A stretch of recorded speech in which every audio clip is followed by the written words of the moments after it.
how to redeem Minecraft Java gift card. Hi everyone, welcome back to our channel app guide. In today's video I will guide you on how you can actually redeem Minecraft Java gift card, so make sure to watch the video till the end. In order to redeem Minecraft Java gift card, just open up your browser and then just go to minecraft.net. I will also make sure to drop a direct link down in the description box. Once you go to minecraft.net, you'll basically see this type of interface. So if it doesn't load, just go ahead and try to reload it. And then once you see this type of interface, tap on the three lines icon from the top left hand side of the screen, and then you'll find the option called redeem here. Then just tap on redeem.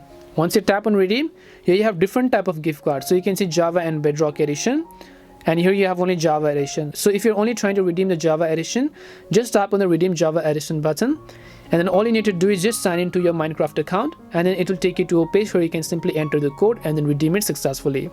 This is how you can redeem your Minecraft Java gift card. We hope the video was really helpful, and if it did help you, make sure to leave a like and subscribe to the channel.